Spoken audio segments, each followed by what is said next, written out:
Milord, मुलजिमा चेतना शर्मा वल्द रघुनाथ शर्मा पेशे से Rastogi drug company की एक मेडिकल रिप्रेजेंटेटिव है, लेकिन मुझे ये कहते हुए सख्त अफसोस है कि ये लड़की नकली दवाओं के गिरोह की एक मेंबर है, जिसकी दवा की वजह से आज फूल सी मासूम लड़की रितु हॉस्पिटल में मौत से जूझ रही है।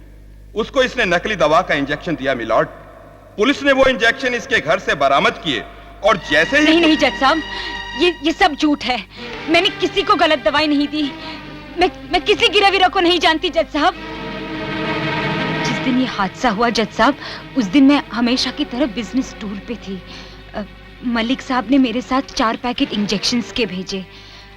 कोई अजीब बात नहीं थी उनका इस तरह मेरे साथ कोई सामान भेजना। मैं पहले भी बहुत बार उनसे इस तरह सैंपल्स लाती रही हूँ, क्योंकि वो मेरे बॉस रस्तोगी जी के खास दोस्त हैं और दोनों पार्टनरशिप में एक फार्मेसी चलाते हैं और साथ में एक दवाओं की फैक्ट्री भी। मैं जब रिक्शे में रस्तोगी विला की ओर जा रही थी तो मुझे रास्ते में मिस्टर रस्तोगी मिले। मैंने उन्हें पैकेट देते हुए कहा कि ये मिस्टर मलिक ने अर्जेंटली भिजवाए हैं। उन्होंने 3 पैकेट ले लिए और चौथा मुझे देते हुए कहा कि मैं डॉक्टर वर्मा को फार्मेसी में दे आऊं। ये सब कुछ उस रिक्शे वाले ने भी देखा जज साहब। मैं वो पैकेट घर पे ले आई जज साहब, क्योंकि रस्तोगी फार्मेसी शहर से 11 किलोमीटर दूर है और उस दिन मैं बहुत थकी हुई थी, इसलिए मैं डॉक्टर वर्मा को वो पैकेट नहीं दे पाई। उस रात शायद 2 बजे के आसपास मैंने दरवाजे पे खटखटाने की आवाज सुनी। मैं और बाबूजी हड़बड़ा के जैसे ही उठे और दरवाजा खोला तो देखा कि हमारे पड़ोसी शर्मा जी वहां खड़े थे। उनकी बेटी रितु की तबीयत अचानक खराब हो गई थी और उनको दवाई की जरूरत थी। मैंने कहा कि हाँ, इंजेक्शंस तो है मेरे पास, लेकिन वो किसी की अमानत है। तो बाबूजी ने कहा कि अमानत किसी की जिंदगी से ज्यादा कीमती तो नहीं होती। मैं शर्मा जी के साथ उनके घर गई और मैंने रितु को इंजेक्शन लगाया, लेकिन इंजेक्शन लगते ही रितु की तबीयत और भी खराब हो गई। वो और भी ज्यादा छटपटाने लगी और उसके हाथ के धक्के से इंजेक्शन की ट्रे नीचे जमीन पे गिर गई। जब मैं वो टुकड़े बटोर रही थी तो यकायक मुझे शक हुआ कि शायद ये इंजेक्शंस नकली है। इससे पहले भी मैं कई बार रितु को इंजेक्शंस दे चुकी हूँ जज साहब। मेरा शक सच निकला जज साहब। मैंने एकदम से हॉस्पिटल को फोन किया एम्बुलेंस के लिए और फिर पुलिस स्टेशन में कोई इंस्पेक्टर अजय सिंह थे। मैंने उनको वहां का एड्रेस दिया और पूरा केस समझाया। फिर मैंने रस्तोगी जी को फोन किया। मैंने उन्हें कहा कि मलिक साहब के भेजे हुए पैकेट्स में शायद कुछ गड़बड़ है। यहाँ एक केस बिगड़ चुका है, लेकिन मैं आपको फोन इसलिए कर रही हूँ कि और किसी की जान को खतरा न हो। मैंने पुलिस को इत्तला कर दी है। इतना सुनते ही न जाने क्यों रस्तोगी जी मुझसे नाराज हो गए और पुलिस को इत्तला करने के लिए मुझ पर बरस पड़े। लेकिन मैं उस वक्त बिल्कुल हैरान रह गई जज साहब, जब इंस्पेक्टर अजय सिंह ने मेरे घर पहुंचते ही मुझे बिना किसी जांच पड़ताल के अरेस्ट कर लिया। मुझे धमकी दी, मुझ पर दबाव डाला कि अगर मैं लिख कर दे दूं कि ये दवाइयां मेरी है तो वो मुझे छोड़ देंगे। मगर ये सच नहीं है जज साहब। मैं बेकसूर हूँ, बिल्कुल ही बेकसूर हूँ। मेरा उन दवाओं से कोई वास्ता नहीं था, न वास्ता है। मैं उनके बारे में कुछ भी तो नहीं जानती। मिलॉर्ड, हर अभियुक्त अपनी सफाई अक्सर आंसू से भिगोकर ही पेश करता है, लेकिन सच आंसू नहीं, सबूत साबित करते हैं। इसलिए बगैर कोर्ट का वक्त जाया किए मैं गवाह पेश करने की इजाजत चाहता हूं, ताकि दूध का दूध और पानी का पानी हो सके। Yes mister BP, continue. मेरी ओर से पहले गवाह हैं प्रसिद्ध दवा निर्माता श्री जेल रस्तोगी। मिलॉर्ड, अव्वल तो मेडिकल रिप्रेजेंटेटिव सैंपल के अलावा दवा घर ले नहीं जाते, और अगर ले जाते भी हैं तो बाकायदा लिखा पड़ी होती है। क्या इनके पास कोई सबूत है कि इन्होंने मलिक से दवाएं ली और मुझे दी? मिलॉर्ड, इन्होंने कोई दवाई मुझको नहीं दी और ना ही कोई टेलीफोन किया है। ये झूठ बोलती हैं। मेरे दूसरे गवाह हैं इंस्पेक्टर अजय सिंह। मिलॉर्ड, ये दवाइयां और पैकेट मैंने इस मुलजिमा के घर से बरामद किए, और जिस वक्त मैं इसे गिरफ्तार करने के लिए गया, ये भागने की फिराक में थी। हाँ, मुझे फोन किसी महिला ने नहीं, पुरुष ने किया था, जिसने अपना नाम बताने से इनकार कर दिया। मिलॉर्ड, मेरा तीसरा और अंतिम गवाह है रिक्शे वाला अब्दुल, जो उस रोज मुल्जिमा को बिठाकर लाया था। नहीं साहब, हमने उस दिन मेम साहब को घर उतारा, सीधे इनके चारों पॉकेट भी इनके घर उतारे, और बीच में कहीं रिक्शे का पहिया रुका हो तो कसम ले लो हजूर।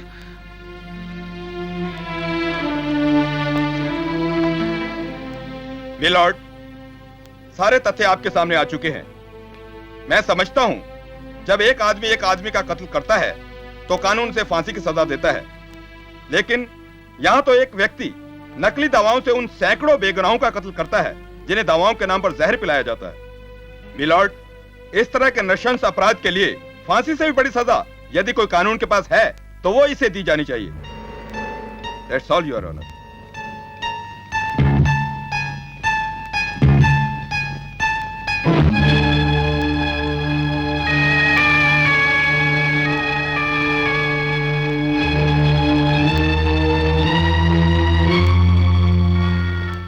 जज साहब ने ये बहुत अच्छा किया।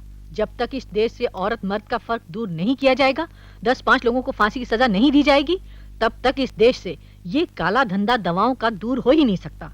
आई have no sympathy, she should be hanged.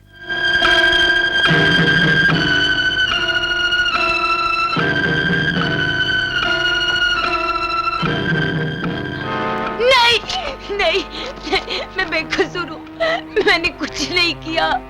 ये फैसला सारा गलत है, मैंने कुछ नहीं किया। मैं बेकसूर हूँ, मैं मरना नहीं चाहती, मैं मरना नहीं चाहती।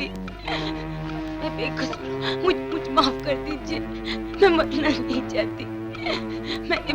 मैंने कुछ नहीं किया, मैंने कुछ नहीं। अरे चेतना बेटी, अरे मेरी बेटी को क्या हो गया? चेतना, चेतना, चेतना बेटी, चेतना, होश में आओ बेटी। क्या हो गया तुम्हें? चेतना, क्या हो गया तुम्हें? अरे वहां खड़े मुंह क्या देख रहे हो? कोई पानी लाओ। देख क्या रहे हो? अदालत की कार्रवाई कल तक के लिए मुलतवी की जाती है। चेतना, चेतना, चेतना, क्या हो गया बेटी? सब ठीक हो जाएगा बेटी, सब ठीक हो जाएगा। बाबूजी, विमल अभी तक नहीं आया। विमल आ जाएगा, आ जाएगा भाई। वो इंस्पेक्टर अजय सिंह ने बड़ी मदद की है हमारी, उसको तो टीएसपी बनवाना ही पड़ेगा। ये सब क्या हो रहा है प्रधान? कितनी बड़ी प्रॉब्लम है, कितनी उलझन है हमारे सामने, और तुम प्लेबॉय में लगे हुए हो। मलिक का गुस्सा मुझ पर क्यों उतार रहे हो रस्तोगी साहब? आज उसकी एक गलती से हमारी सारी नकली दवाओं की सप्लाई ठप है, सारा कारोबार ठप है। आज कोई भी एजेंट अपना माल उठाने को तैयार नहीं। वो तो आज त्यागी जी अपने साथ हैं। फर्ज करो कल मिनिस्ट्री रहे न रहे, क्या भरोसा है आजकल दल बदल का? प्रधान साहब, आप अखबार बिल्कुल नहीं पढ़ते हैं। फॉर योर काइंड इंफॉर्मेशन, अधिनियम पास हो चुका है दल बदल के विरुद्ध, और हमारे चुनाव के रथ में जब तक आप लोगों के 2 नंबर के घोड़े जुतते रहेंगे, कोई माई का लाल हरा नहीं सकता हमें सत्ता युद्ध में। अरे हम आज मिनिस्टर हैं तो आपके हैं, कल नहीं भी रहे तो भी आप ही के रहेंगे। रस्तोगी जी, चिंता मत कीजिए, शर्मा की लड़की मौत के मुंह में पड़ी हुई है, उसकी गवाही हमारे ही पक्ष में जाएगी। तो इसने कितने पैसे लिए थे आपसे दवाइयों के? कोई पैसे नहीं लिए वकील साहब, चेतना से मैंने फ्री में दवाई ली। चेतना तो इतनी ईमानदार लड़की है वकील साहब कि डॉक्टर्स को सैंपल भी नहीं बेचने देती है वो। जज साहब, मैं इतना ही कहना चाहता हूं कि मेरी बेटी मरे या जिए, लेकिन चेतना बेकसूर है। इसे किसी बड़े गैंग ने फंसाया है जज साहब, इसे किसी बड़े गैंग ने फंसाया है।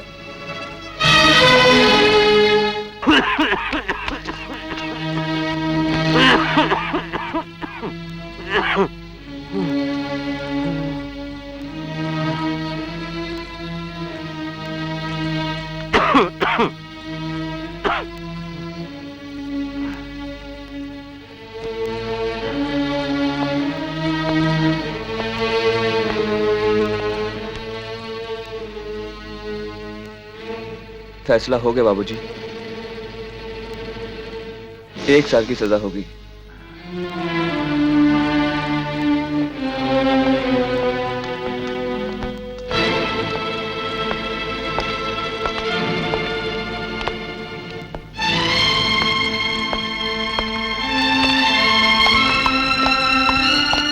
बिटिया, बिटिया,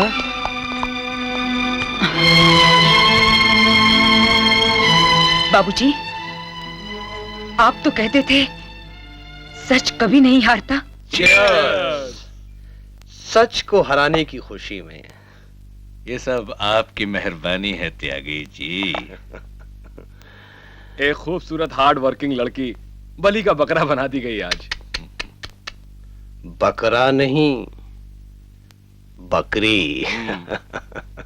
कुछ भी कहो यार, छोकरी थी तो जबरदस्त। काश हम भी डॉक्टर की जगह जेलर होते तो जी भर के आंखें सेकते जेल में।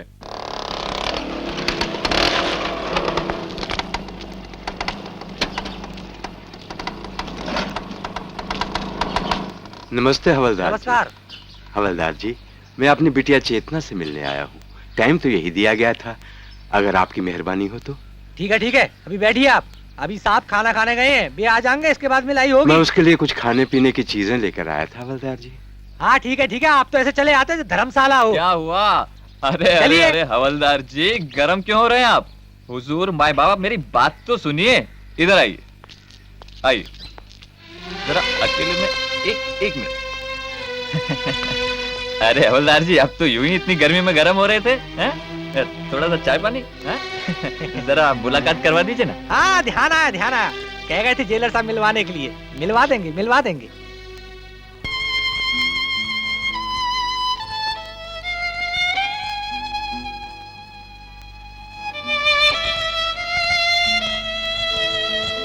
चेतना, ये आलू के पराठे बाबूजी अपने हाथ से बना कर लाए हैं।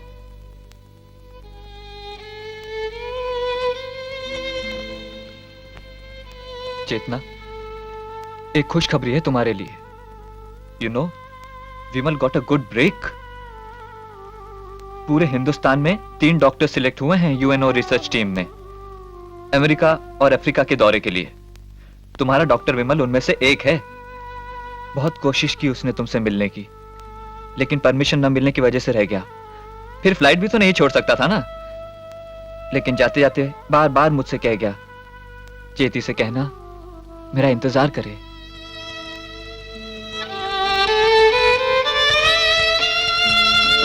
सच? मैं तो डर गई थी, कहीं मेरी सजा से मेरा प्यार टूट न गया हो। कैसी बात करती हो चेतना? ऐसा तो ख्वाब में भी मत सोचना विमल की तरफ से। उसने तो कहा है, दुनिया चाहे चेतना को मुजरिम माने या और कुछ, मेरे लिए तो वो सिर्फ मेरी चेतना है, मेरी होने वाली जीवन साथी। बाबूजी की सेहत का ख्याल रखना विषय।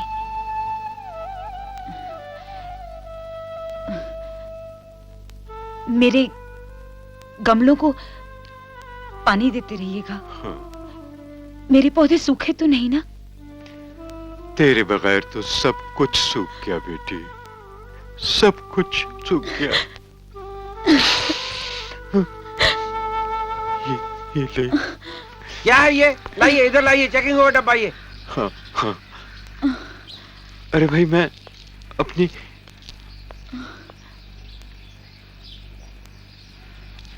उस दिन विमल ने साफ साफ तुम्हारे और मेरे सामने कह दिया था कि वो चेतना जैसी लड़की के साथ किसी किस्म का संबंध नहीं रखना चाहता। जेल काटती हुई लड़की के साथ और नकली दवाइयों की वजह से वो इसके साथ शादी तो क्या, बात करना पसंद नहीं करता। फिर भी तुमने उसे गलतफहमी में रखा। तुम उसे साफ साफ क्यों नहीं कह देते कि उसका बेवफा विमल इसी शहर में है और कहीं फॉरेन वॉरेन नहीं गया? ठीक है, झूठा हूं मैं, मानता हूं मैंने चेतना से झूठ बोला है, पर आप समझते क्यों नहीं बाबूजी कि इस वक्त उसे ये गलतफहमी बहुत जरूरी है। पहले से क्या कम यातना भोगी है उसने? आज अगर उसे ये कड़वा सच मालूम होगा तो कितनी टूट जाएगी वो। बाबूजी, झूठा ही सही, पर विमल का ये इंतजार उसकी सजा, उसकी घुटन के एहसास को कुछ तो कम करेगा ना। देखिए बाबूजी, आप अपनी सेहत का बिल्कुल ख्याल नहीं रखते। बहुत दिनों से टाल रहे हैं आप। क्या टाल रहा हूँ? कभी तो उनके पास मशीन नहीं ठीक होती है और कभी उनके पास फिल्म नहीं होती है। नहीं बाबूजी, मशीन भी ठीक है और फिल्म भी ओके है। सवाल सिर्फ चाय पानी का है, जो कि आप जैसा आदर्शवादी आदमी नहीं कराता। नहीं कराऊंगा। चलिए मैं आज आपका डॉक्टर से चेकअप कराता हूँ।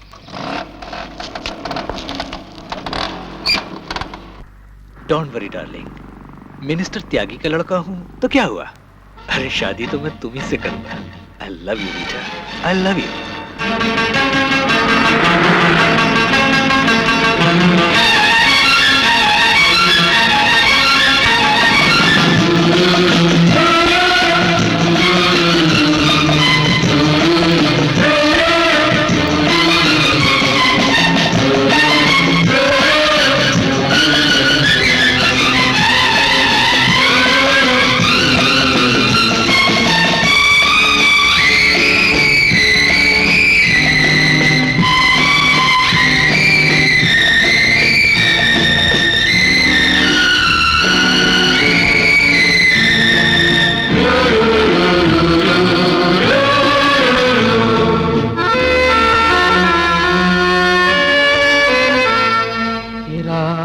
बड़ी सुहानी है, आओ जरा मेरे पास, सांसों में सांसें घुल जाने दो, बुझने दो दिल की प्यास। देखो तो जागे ना कोई,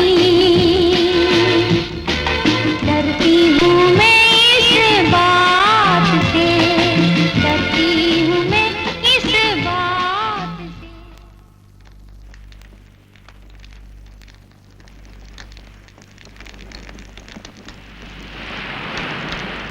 बस चेतना नहीं आई अभी तक।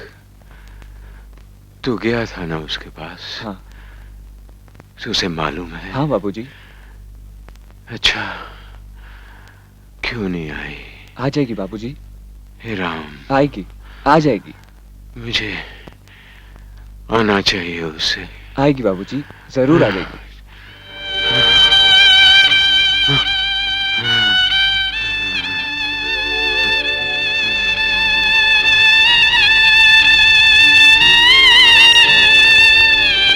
बाबूजी,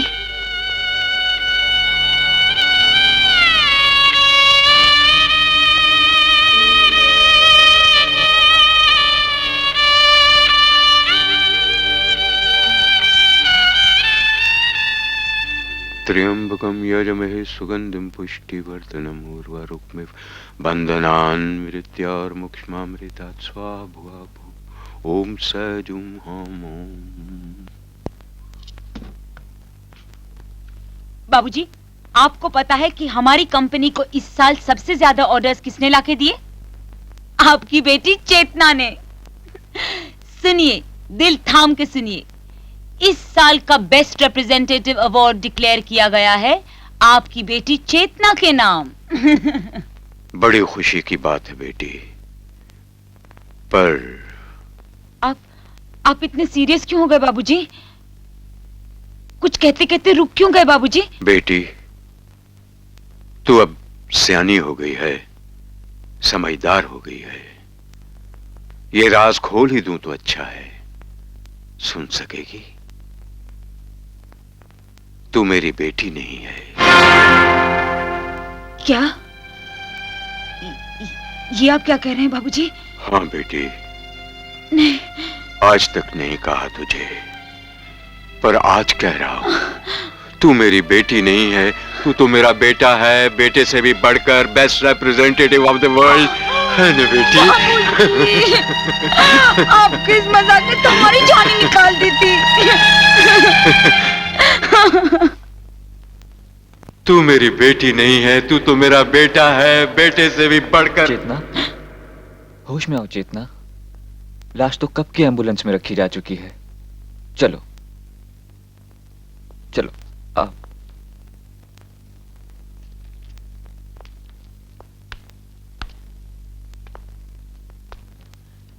साहब लाश एम्बुलेंस में रख दी। पैसे। अरे चेतना, तुम?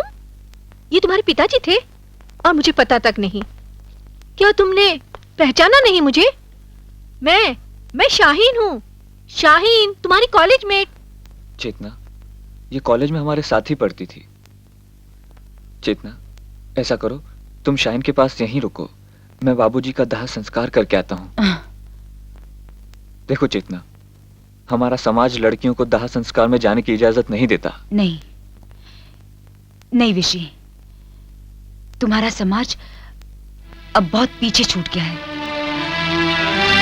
अब मैं सिर्फ एक कैदी हूं और कैदियों का कोई समाज नहीं होता। बाबूजी का दाह संस्कार मेरे ही हाथों से होगा। तू तो मेरी बेटी नहीं, तू तो मेरा बेटा है, बेटे से भी बढ़कर।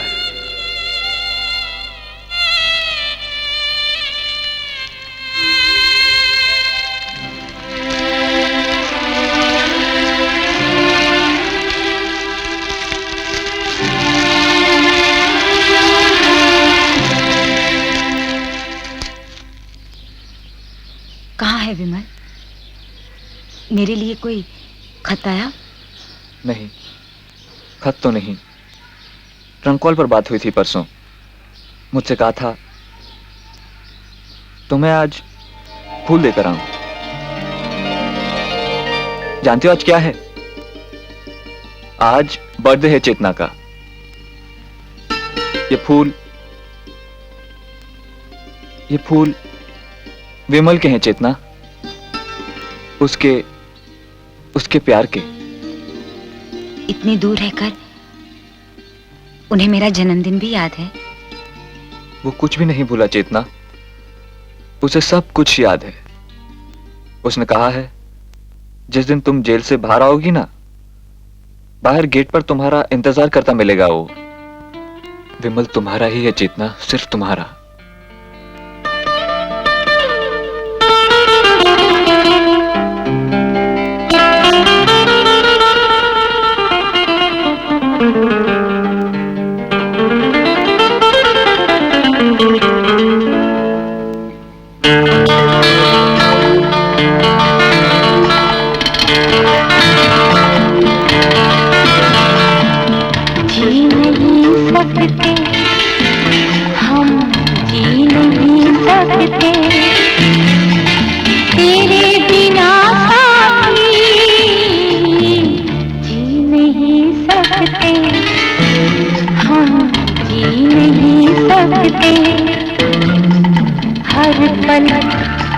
हर घड़ी क्या करूं, तेरी याद आती है, तेरी याद आती है। जी नहीं सकते हम, जी नहीं सकते।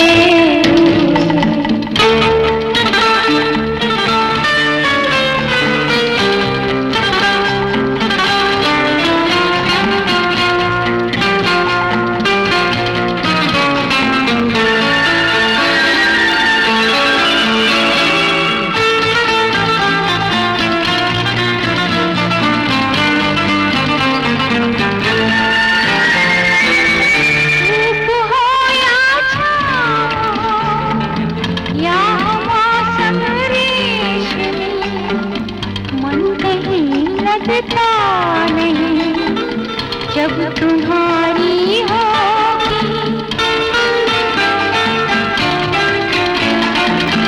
धूप हो या छाँव हो या मौसम रेशमी, मन कहीं लगता नहीं जब तुम्हारी हो कभी। धक धक दिल करता है, धक धक दिल करता है, यही कहता रहता है। जी नहीं सकते हम, जी नहीं सकते तेरे बिना साथी, जी नहीं सकते हम।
ऐसा रहता है, जी नहीं सकते हम, जी नहीं सकते तेरे बिना साथी, जी नहीं सकते हम, जी नहीं सकते। उफ, लगता है आज ये स्कूटर देर करा कर ही छोड़ेगा। रीटा, चेतना आज जेल से छूट रही है और स्कूटर है के। देखो रीटा, तुम एक काम करो, मम्मी का गुस्सा तो तुम जानती ही हो, चेतना के लिए उनका गुस्सा अभी तक ठंडा नहीं हुआ है। देखो तुम जरा मम्मी को संभालना, मुझे चेतना को लेने जाना है, हैं? ठीक है विशी, मैं देख लूंगी। अच्छा। लगता है आपको किसी का इंतजार है, तब तक बैठ जाइए। जी थैंक यू।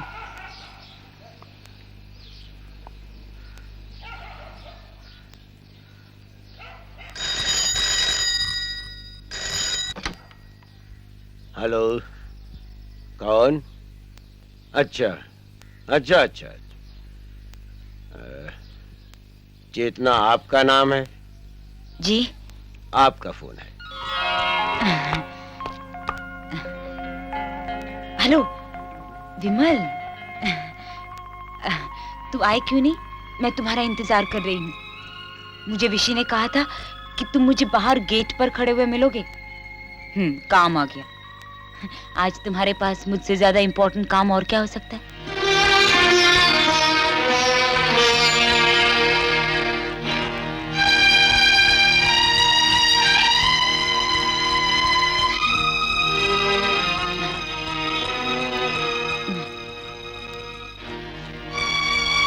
जी, मैं एक लोकल कर सकती हूँ प्लीज? हाँ हाँ कीजिए। Thank you.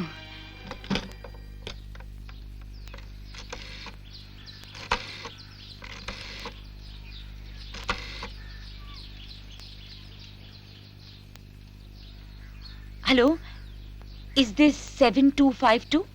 यस। जी, डॉक्टर विमल का घर? जी हाँ, लेकिन वो बाहर गए हैं। जी, वो मुझे मालूम है, पर वो अफ्रीका से अब तक लौटे नहीं। अफ्रीका से? जी, वो यूएनओ रिसर्च टीम के साथ गए थे ना वो अफ्रीका पिछले साल। आपको कोई गलतफहमी हुई है मैडम। पिछले साल डॉक्टर विमल सिर्फ एक बार शहर से बाहर गए थे, और वो भी नैनीताल हनीमून के लिए।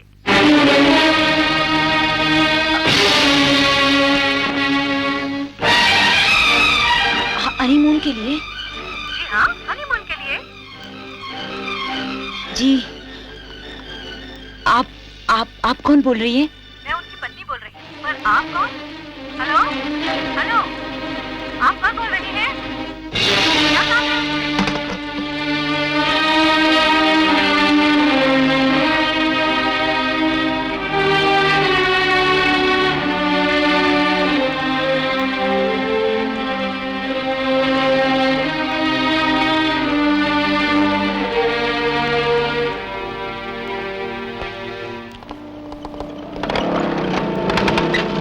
हाय चेतना, अरे सुनो, रुको तो। चेतना, हाय।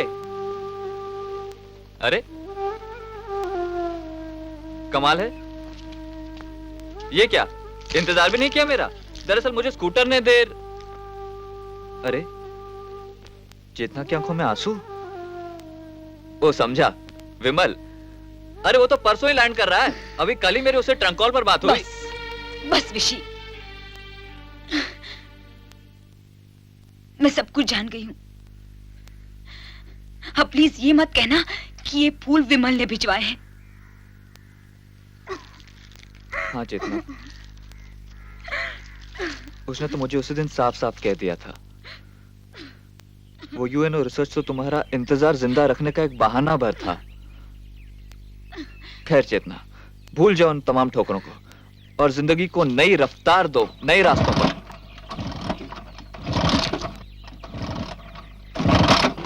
इग्निशन ऑफ था विशी, अब लगाओ ठोकरें। कभी तुम ये क्यों नहीं सोचे विशी कि ये ठोकरें स्कूटर की रफ्तार के लिए कितनी जरूरी होती है?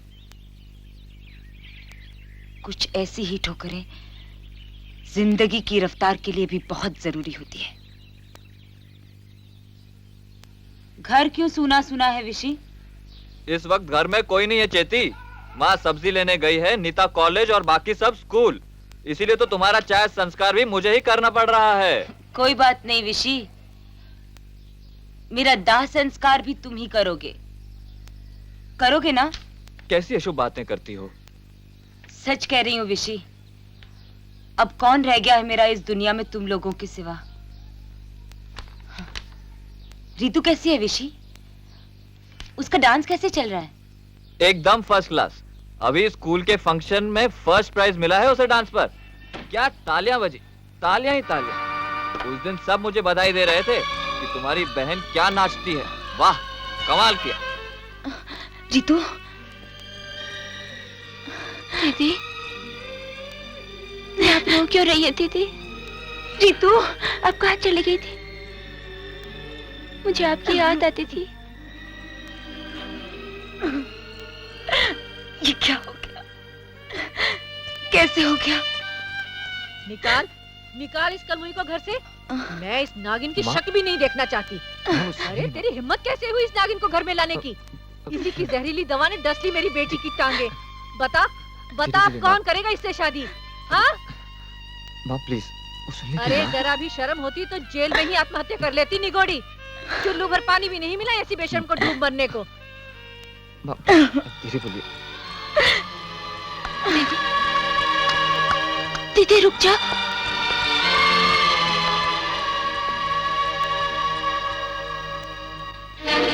चली गई ना चेतना? सॉरी, मैं आने में लेट हो गई। चेतना कहाँ है विश्वास? शाहीन, तुम तो जानती हो इस हादसे के बाद माँ चेतना से कुछ नफरत सी करने लगी है। बस माँ की झकझक में पता ही नहीं चला कब चली गई वो। पागल हो गए हो विश्वास? आज एक दिन में उसके साथ इतना कुछ घटा है और तुमने उसे अकेला छोड़ दिया। मुझे तो पता ही नहीं चला शाहीन कब चली गई वो। कहीं वो आत्महत्या न कर ले। चलो उसे ढूंढते हैं। ठीक है। कहाँ चला? खबरदार जो घर से बाहर पाँव रखा तो मर जाने दे चुड़ैल को। ये सोचने का समय नहीं है विश्वास। ये किसी की जिंदगी और मौत का सवाल है। प्लीज।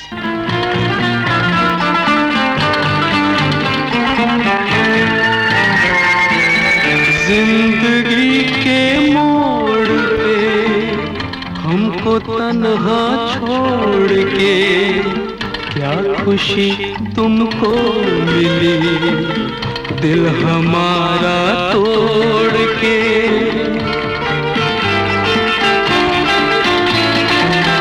जिंदगी के मोड़ पे हमको तन्हा छोड़ के क्या खुशी तुमको मिली, दिल हमारा तोड़ के। ये गम सहते हैं, ये गम सहते हैं, फिर भी कहते रहते हैं जी नहीं सकते, हम जी नहीं सकते तेरे बिना साथी, जी नहीं सकते, हम जी नहीं सकते।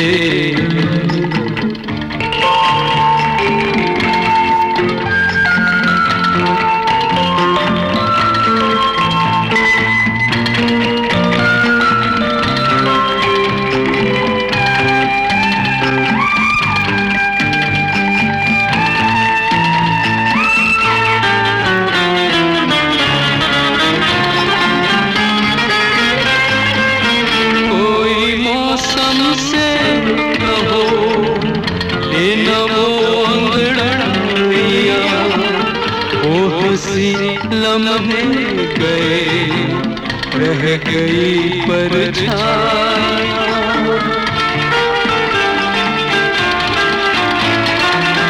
कोई मौसम से कहो लेना वो अंगड़ाइया, वो हंसी लम्हे गए रह गई परछाया। ये गम सहते हैं, ये गम सहते हैं, फिर भी कहते रहते हैं जी नहीं सकते, हम जी नहीं सकते तेरे बिना साथी, जी नहीं सकते, हम जी नहीं सकते।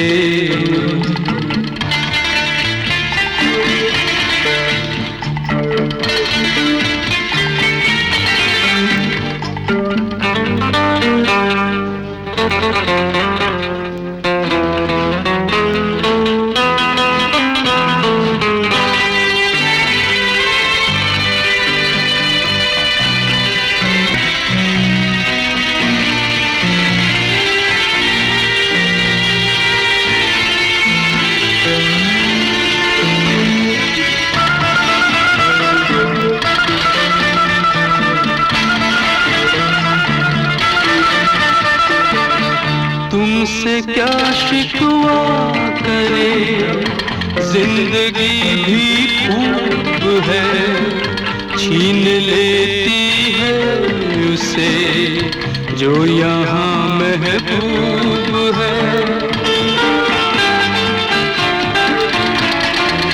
तुमसे क्या शिकवा करे, जिंदगी भी खूब है, छीन लेती है उसे जो यहाँ महबूब है। ये गम सहते हैं, ये गम सहते हैं, फिर भी कहते रहते हैं जी नहीं सकते, हम जी नहीं सकते तेरे बिना साथी, जी नहीं सकते, हम जी नहीं सकते। चेतना, रुक जाओ चेतना, ये तुम क्या कर रही हो? प्लीज रुक जाओ। क्यों चिल्ला रहे हो तुम लोग? तुम लोगों ने क्या सोचा कि मैं यहाँ क्या कर रही हूँ? आत्महत्या? आत्महत्या की मेंटालिटी से आगे सोच ही नहीं सकते तुम लोग। आत्महत्या तो कायर कमजोर लोग करते हैं, बुज़दिल। मैं कमजोर नहीं हूं, नहीं। मेरी जिंदगी का मकसद तो आज शुरू हुआ है। जिन लोगों की वजह से मैं यहां तक पहुंची हूं, मैं उन्हें बख्शूंगी नहीं। सॉरी इसे सिंपैथी मत समझना और ना ही एहसान की बात करना। देखो ना मत कहना चेतना, प्लीज घर चलो। अरे नर्स क्वार्टर ही तो अपना घर है पगली, साथ साथ सुख दुख बांट लेंगे। अरे शाहीन वो अरे तेरी आंखों में ये नमी कैसी? जाने दे। क्या हुआ बताना। कुछ याद आ गया था पुराना। कोई था क्या? हाँ। क्या हुआ? वो भी बदल गया?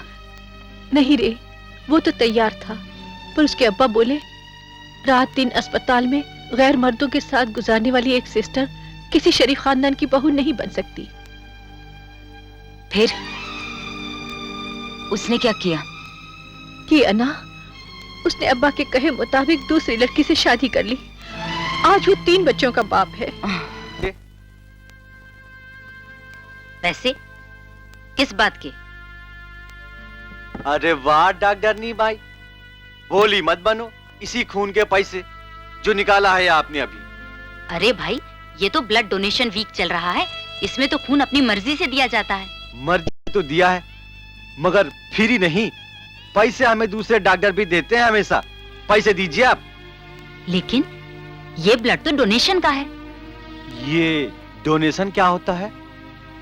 दान, गरीबों के लिए दान। तो ये लहू दान खाते में गया ना? हाँ। पक्का गया ना? बिल्कुल पक्का।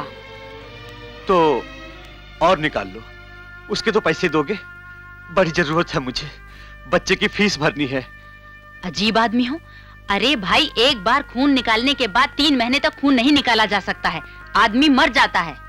हम तो महीने में 3 बार खून देते हैं, और तुम्हें क्या, तुम्हारा खून थोड़े ही है, खून तो मेरा है। निकालो निकालो निकालो। क्या पागलपन है ये? निकालो, खून तुम्हारा थोड़े ही है। अरे कोई है वार्ड बॉय? निकालो मेरे, चल बे। पैसे पैसे मेरे, अल्लाह सब देख रहा। तुम्हें पैसे चाहिए ना, मिलेंगे, बहुत मिलेंगे, खून बेचे बगैर मिलेंगे। तुम मुझे सिर्फ इतना बताओ कि तुमने गवाही क्यों बदली थी?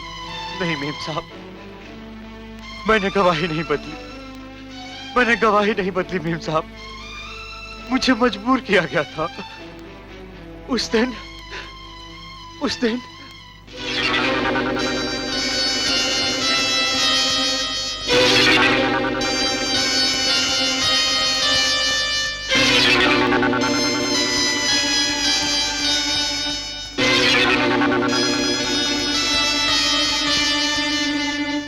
जिंदगी और मौत दोनों तुम्हारे सामने पड़ी हैं। सोच लो अब्दुल, ठंडे दिमाग से सोचो। और फिर तुम्हारे तो बाल बच्चे भी हैं। तुम्हें और कुछ नहीं करना है, बस अपनी गवाही बदलनी है।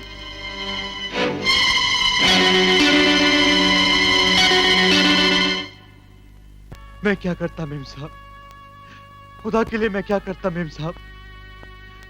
बोले बच्चों को मार देंगे, घर जला के राख कर देंगे।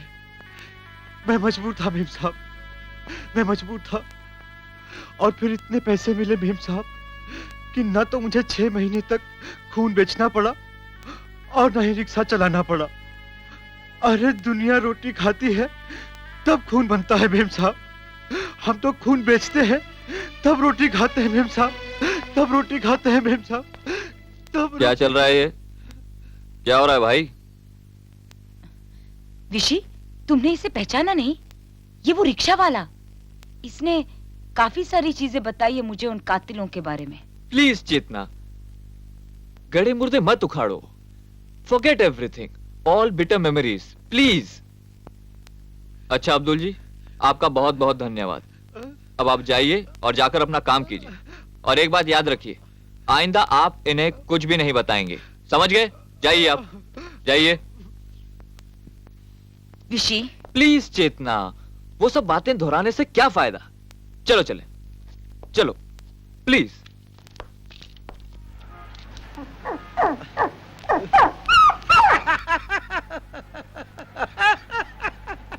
अरे 500 रुपए में डिग्रियां बिक रही हैं, रुपए फेंको और डिग्री बटोरो। अरे मारो सारे लोगों को जो नहीं मरते उनकी पॉकेटें मारो। अरे तौलिए निकल रहे हैं, कैंचियां निकल रही हैं ऑपरेशन के बाद पेट में से। मेरी बहन आज डॉक्टर होती तो इन्हें मरने नहीं देती, सेवा करती सबकी। कोई नहीं मरता। ये पागल कौन है विशी? पागल नहीं था, बहुत बड़ा बिजनेसमैन था, पोस्ट ग्रेजुएट। फराटेदार इंग्लिश सुन रही हो? एक लौती बहन थी इसकी, बहुत ही टैलेंटेड। प्री मेडिकल टेस्ट में इसीलिए सिलेक्ट नहीं हो सकी 80% मार्क्स लेने के बावजूद भी, क्योंकि कुछ लो परसेंटेज वालों को मस्ट एडमिशन मिलना था। All bastards are bloody bloodsuckers! Shoot them all! All are bloody mad killers! All are bloody bloodsuckers! Shoot them all! बेचारी ने सुसाइड कर लिया, ट्रेन से कट मरी, इस सिस्टम के खिलाफ एक पुर्जा छोड़कर। बस उसी शौक से ये पागल हो गया। इस व्यवस्था से बेहद नाराज अब इसी हॉस्पिटल के आसपास यूं ही घूमता रहता है। कभी कभी वाइल्ड रिएक्ट करता है, जिसे अब इन लोगों को देखकर चीख रहा है।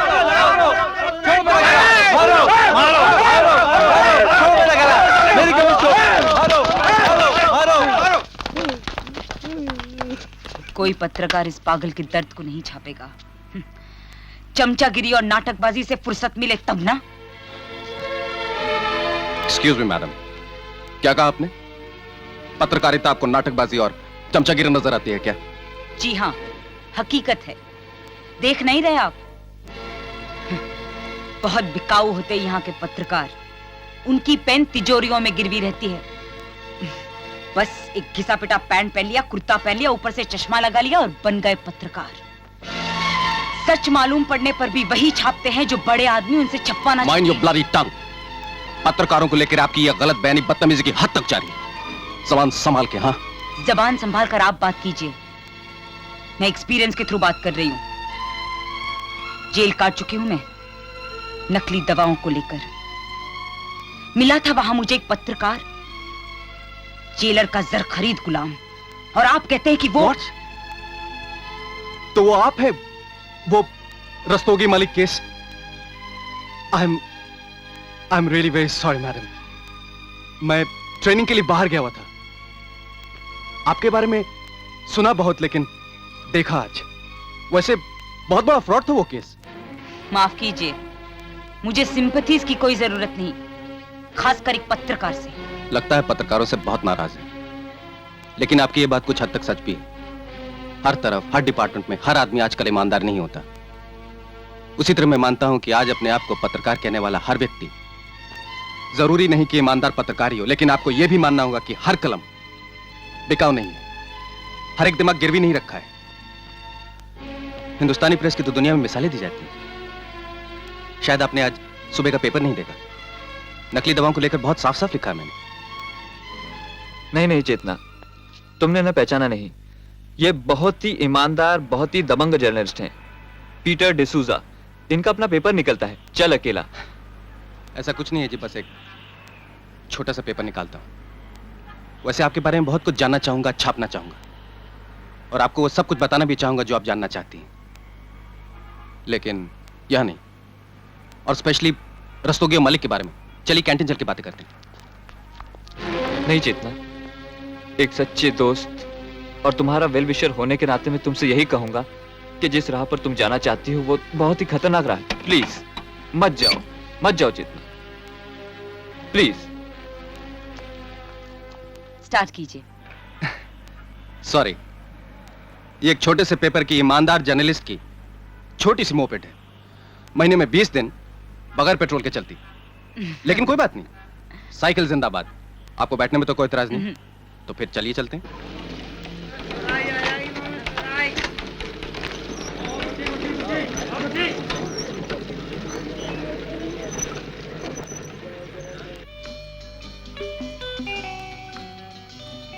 एक बार एक बड़ा मजेदार किस्सा हुआ।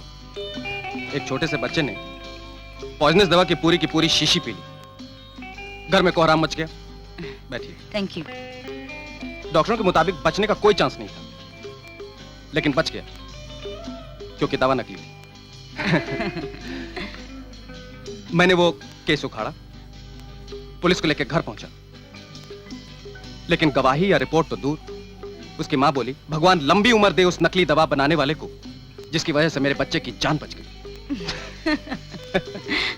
दो चाय। एक बात पक्की है कि रस्तोगी एंड मलिक कंपनी का हाथ नकली दवाओं के मामले में जरूर है, पर उनका प्रोडक्शन बेस कहां है यह मुझे अभी तक क्लियर नहीं हो पाया। हाँ, उनका डिस्ट्रीब्यूशन इनडायरेक्ट वे में ज्यादातर गांव के अनपढ़ लोगों के बीच में बहुत सावधानी से किया जाता है। मेरे हाथ कुछ सबूत लगे, लेकिन वो उन्हें कटघरे में खड़ा करने लायक नहीं है। They are clever enough, you know. उन्हें यह भी पता चल चुका है कि मैं आजकल उन्हें सूंघने की कोशिश कर रहा हूं, पर उनकी केमिस्ट शॉप्स में तुम्हें कुछ नहीं मिलेगा। हमें उनका असली गोडाउन ढूंढ कर ही पक्का सबूत खड़ा करना होगा। वैसे उनके वेलफेयर हॉस्पिटल पे मुझे शक है। ये वेलफेयर हॉस्पिटल क्या है? मॉडर्न इक्विपमेंट से सजा हुआ चैरिटेबल हॉस्पिटल है, जिसमें पैसा लगा है मलिक और रस्तोगी का। त्यागी इसके ट्रस्ट प्रेसिडेंट हैं और इस हॉस्पिटल का चीफ है डॉक्टर प्रधान। निहायत ही घटिया आदमी, अव्वल दर्जे का शराबी शबाबी। यह हॉस्पिटल बनाया तो गया है गरीबों की भलाई के लिए, पर यहां हर इलीगल काम होता रहता है। और ये त्यागी साहब के इकलौते शहजादे, प्रधान के खास दोस्त। और ये वो लड़की है जिसके साथ आजकल सुरेश फ्लर्ट कर रहा है। ये तो रीटा है। रीटा? रीटा कौन? कुछ नहीं। पीटर, मुझे ऐसा लगता है कि हमें अपनी खोज इसी हॉस्पिटल से शुरू करनी चाहिए। I think you are right. अरे उस लड़की से जिसका अबॉर्शन तुम्हारे कर कमलों से हो। अरे फादर की मिनिस्ट्री को ट्रस्ट ले डूबे, इसका मतलब ये थोड़ी कि हमारे अफेयर्स भी डूबे। यार जरा जल्दी निपटा, फिर जाना है। बैठ आराम से, तू इसे निपटा, मैं उसे निपटाता हूँ। चरस है और क्या, ऑर्डिनरी कब से पीने लगा तू?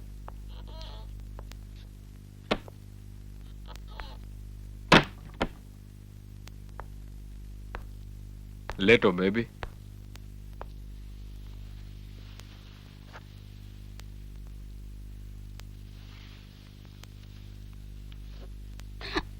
कैसे हो गया ये सब कुछ? कुछ प्रिकॉशन नहीं लिया उसने? हैं? अरे नई उम्र की नादानियों से बच के रहना चाहिए। ये क्या कर रहे हैं आप? वही जो करवाने आई हैं आप, इसे हल्का नहीं करवाना। अभी मैदान साफ है, संभाल के।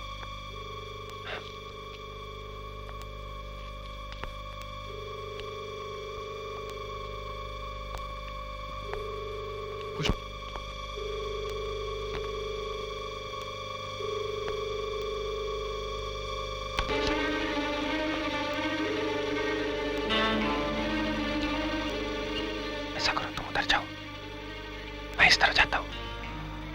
और जिस किसी दवा पे शक हो उसका नमूना ले लेना। Okay okay, all the best. Suresh, Suresh, Suresh.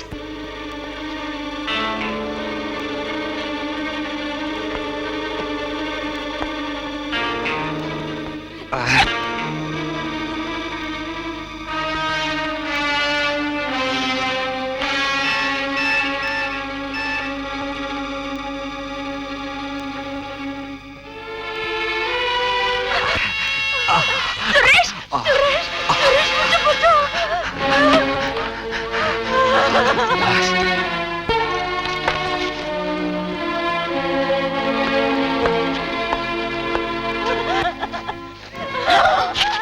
नहीं चेतना, ऐसा कभी नहीं करना। रंगे हाथों पकड़ना होगा इन्हें, वरना सब के सब भाग जाएंगे, फिर कुछ भी प्रूव नहीं कर पाएंगे हम।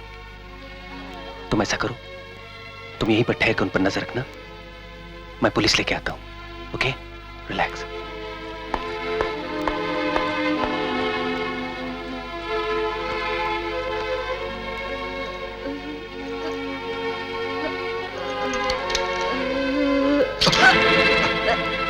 नो। Oh God.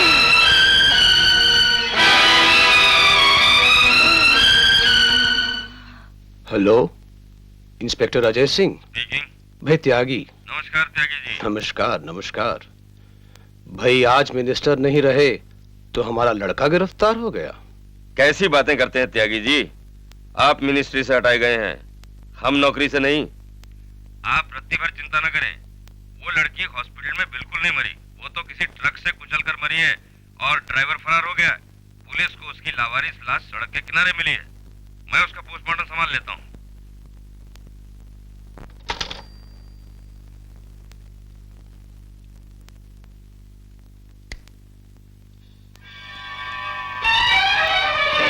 नमस्कार डॉक्टर वोरा। नमस्कार नमस्कार। कहिए इंस्पेक्टर साहब, कैसे आना हुआ?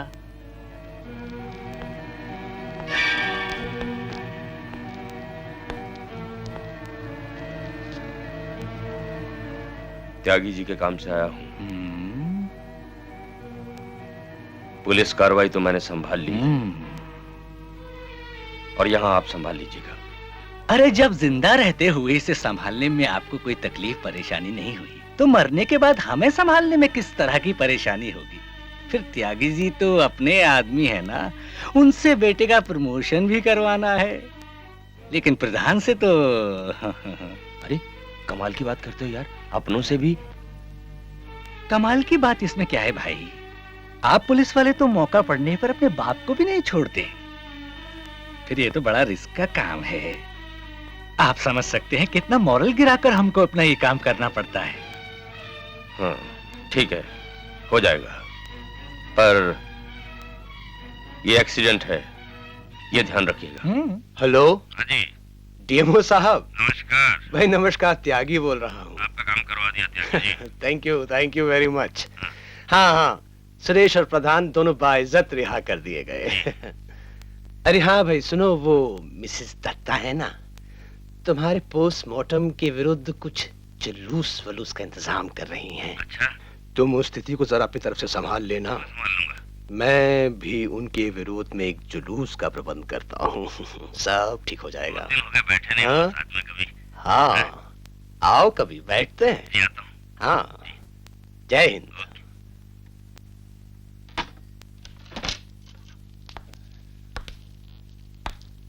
वेलकम चेतना।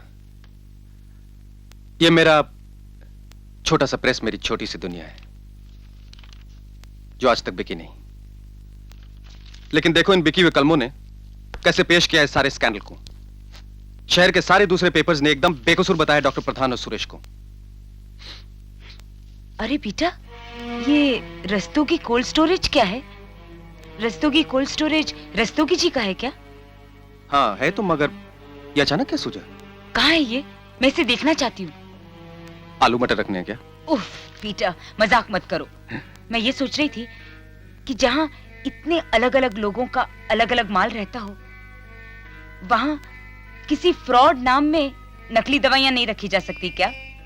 कौन चेक करेगा कोल्ड स्टोरेज में? ओह जीसस क्राइस्ट, ये तो मैंने कभी सोचा ही नहीं था। चलो अभी चल के चेक करते हैं। हाँ। Come on.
लगता है वेलफेयर हॉस्पिटल की तरह यहाँ भी कुछ नहीं मिलने वाला। चलो।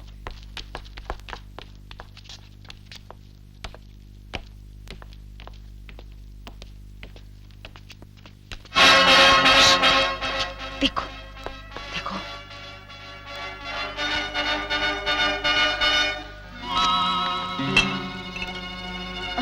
ऐसा करो, तुम सैंपल्स कलेक्ट करो। हाँ। मैं फोटोग्राफ्स लेता हूँ। अगर दवाई नकली निकली तो सब के सब अंदर। Come on, hurry up.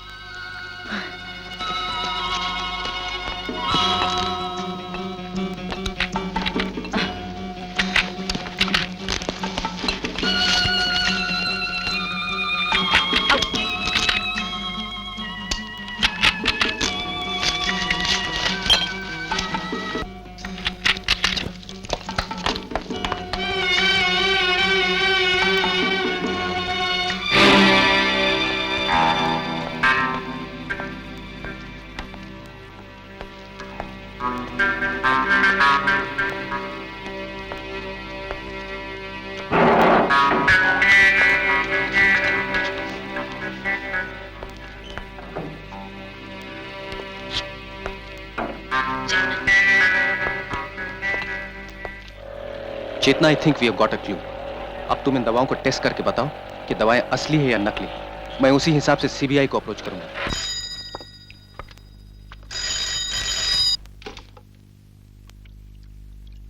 Hello. Hello बेटा, सुनो मैंने। कौन? चेतना? फोन पर नाम मत लो मेरा प्लीज। सॉरी। सुनो, मैंने अभी अभी शाहीन की मदद से हॉस्पिटल लैब में सारी दवाओं की टेस्ट ली। अरे सब की सब नकली निकली। Thank God. There is a good news for you too. आधे घंटे के अंदर सीबीआई का रेड पड़ने वाला है। Oh good. और तुम्हारी चीजें? क्या प्रिंस? नहीं, मैं अभी उन्हें डेवलप कर रहा हूँ, तुम रात को आके ले लेना। हाँ ओके ओके ऑलराइट।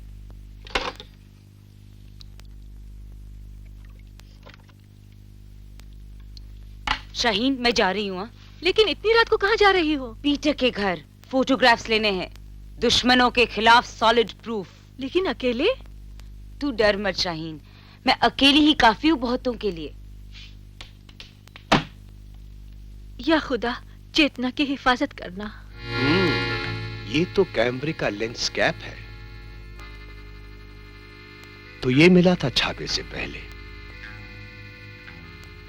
कोई आदमी आपकी कोल्ड स्टोरेज में आया और आपकी नाक के नीचे से फोटो खींच कर ले गया।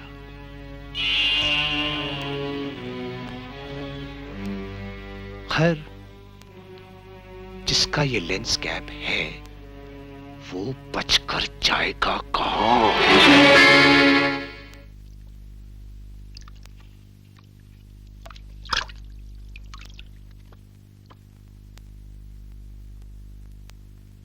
माय गॉड, चेतना ये फोटोग्राफ्स देखेगी तो खुशी से उछल पड़ेगी।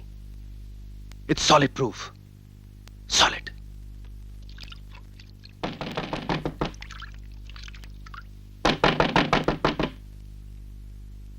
चेतना इतनी जल्दी कैसे आ गई?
पीटर होश में आओ। पीटर ये क्या हो गया? ये किसने किया? पीटर तुम होश में आओ। पीटर वो फोटोग्राफ्स कहाँ हैं? फोटोग्राफ्स कहाँ गए? ये क्या है?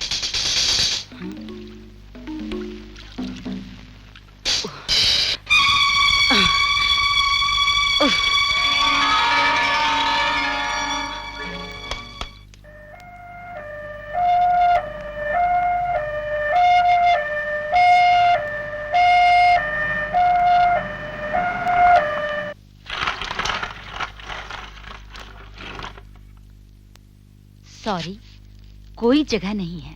प्लीज डॉक्टर, प्लीज जो भी हो सके वो आप कीजिए प्लीज।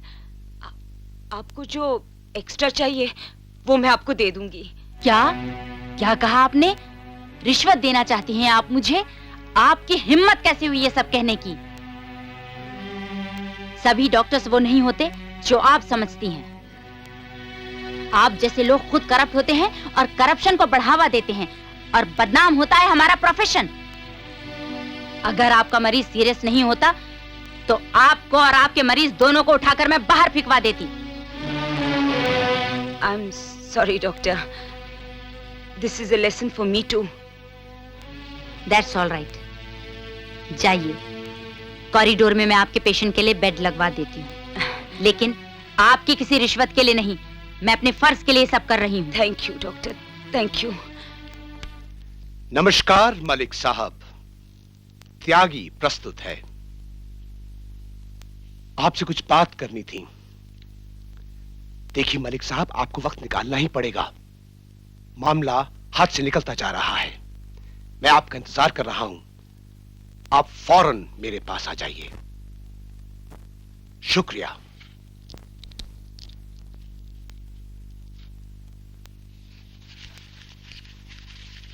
शाहीन,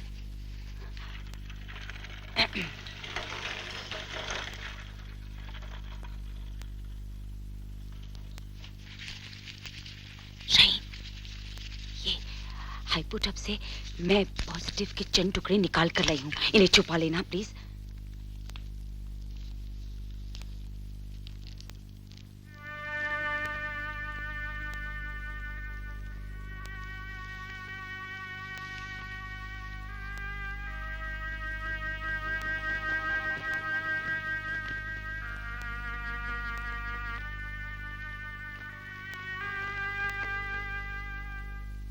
क्या कहा? पीटर जिंदा है अभी तक?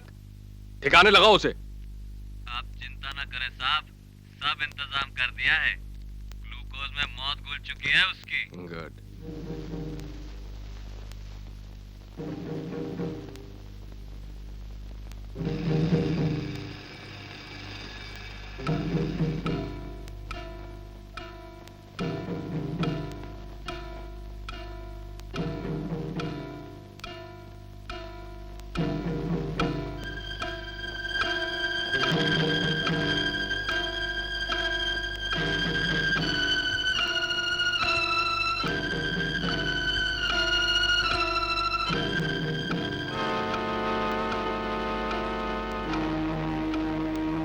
पीटर,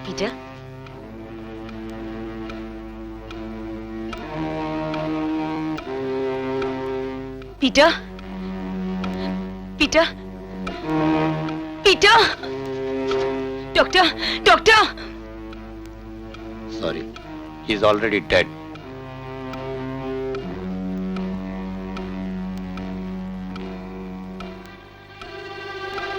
सच तो यह है चेतना, करप्शन वहीं जिंदा रहता है जहां करप्शन को सहने वाले लोग जिंदा रहते हैं, क्योंकि मानसिक रूप से नपुंसक होते हैं वो लोग, मेंटली इंपोटेंट। करप्शन से टकराने, जूझने की कीमत चुकाने से डरते हैं वो लोग, और करप्शन उनके इस डर का, उनकी खामोशी का पूरा पूरा फायदा उठाकर अपनी ताकत और बढ़ाता है। जिस दिन से हम सब इससे डरना छोड़ देंगे और कीमतें चुकाने को उठ खड़े होंगे, कीमतें चाहे जान की हो या जिस्म की, पैसे की हो या पद की, बस उसी दिन से डरना शुरू कर देगा ये करप्शन हमसे।